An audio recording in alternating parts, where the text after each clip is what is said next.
Hey, what's up? It's Jim, and I just got back from the new film Jack Ryan Shadow Recruit. Is a kind of reboot prequel to the Jack Ryan series. He's in London in college studying economics, and then he decides when he sees the 9/11 terrorist attacks that he needs to join the military and help America fight. And so he becomes a Marine, then his helicopter is shot down, then needs to learn how to walk, and then meets Keira Knightley and they fall in love, and Kevin Costner recruits him to be Chris Pine's playing Jack Ryan, by the way. They recruit him to be a member of the CIA in the financial institutions undercover, so if he finds out anything, he can let the CIA know. Then 10 years later, because I guess he just was a financial guy for 10 years and stuff, then he finds this thing in Russia, goes to Russia, and tries to stop Kenneth Branagh's evil Russian guy from starting another Great Depression and another terrorist attack on American soil. The previous Jack Ryan series was a pretty big deal in the 90s, and it was directed by some very good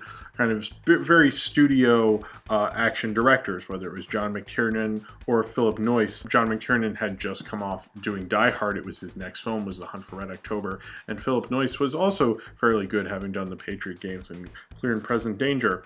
Kenneth Branagh is not anywhere close to those guys whatsoever. He definitely got the corporate big budget movie part of making this movie and little else, because he has no kind of style as a big budget tentpole director, the way a lot of bigger directors actually do. If no one told you who directed this film, I really doubt you could even tell it's directed by Kenneth Branagh. I mean, you know he's in it, so maybe that's a clue, but there's nothing in his direction. And I honestly felt like he had more fun being the villain in this film than actually directing this film. It kind of hits all its beats fine somewhat, but it has no kind of auteurism to it. I look at Thor, and I think that's probably the worst Marvel movie, and I look at his previous big budget film like Frankenstein, and they're all pretty terrible and forgettable and very corporate. And when you look at his other films, he seems to have a real vision for his more personal films, but when he's not doing that, he's just a work for hire director. And he feels more like what happens to a lot of foreign filmmakers when they come to Hollywood,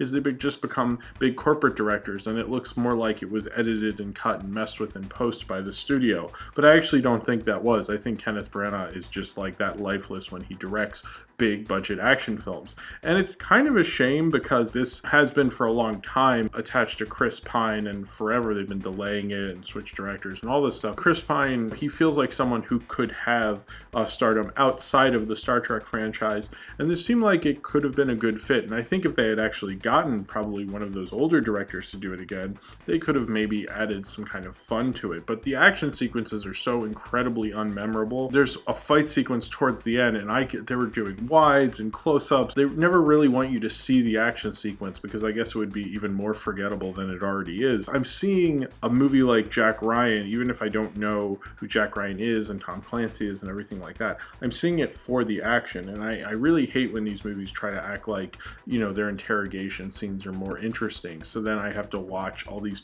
lifeless, crappy action sequences.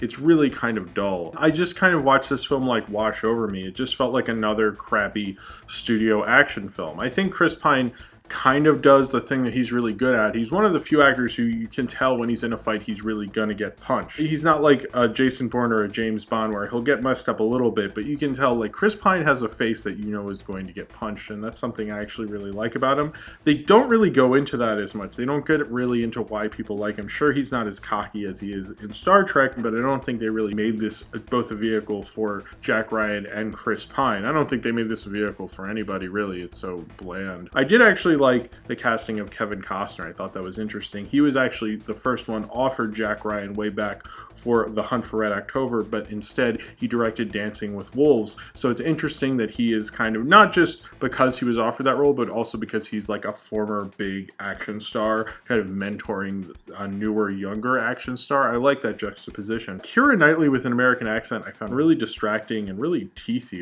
I was always seeing her teeth a lot, and it felt like some of her mannerisms didn't really work with her American accent. The way she moved and everything, she felt more English to me. I could never really accept it as much, although I could kind of accept Kenneth Branagh's Russian accent. He was kind of so deliciously evil and over the top and everything you want from an action movie villain that it was fine. But a scene between both of them talking when they're at dinner and Jack Ryan's doing this crazy, you know, cool espionage thing and they're stuck eating dinner together and talking, that was particularly odd. But he seemed to really kind of get the role a little bit more than she did. I don't really know why they casted someone who's so well known for having an English accent in an American role, but you know, she's an actress, so whatever. After a while, I was just bored. I mean, I've heard people talk about the scene where Jack Ryan fights the first assassin guy when he first gets into Russia, and it's like, I guess, I mean, that was one of the better action sequences, but it wasn't really that great. I felt kind of like it was taking a lot of cues from other action movies. I mean, it was definitely trying to be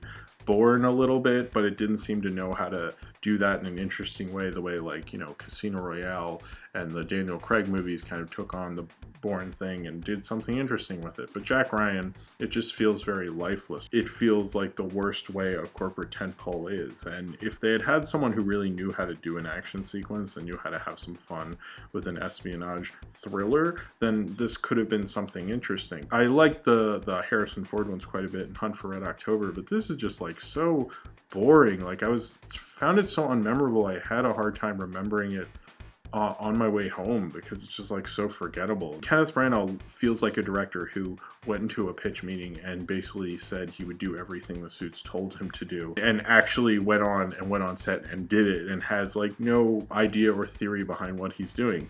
These films really need someone who are going to have fun with them. There's a lot of sequences in this film that feel like they were from a million different other action films and they were just okay action films, and they were only okay the first time I saw them, and now I'm seeing them for the 20 millionth time. You get a Chris Pine with less charisma, you get Keira Knightley with an American accent, and like the most interesting casting choice is Kevin Costner. I think Jack Ryan Shadow Recruit, I think, will end up probably being that film where they're like, oh hey, remember when they tried to reboot that and it failed pretty miserably? It's not really good, it's just kind of like, you know, it was alright.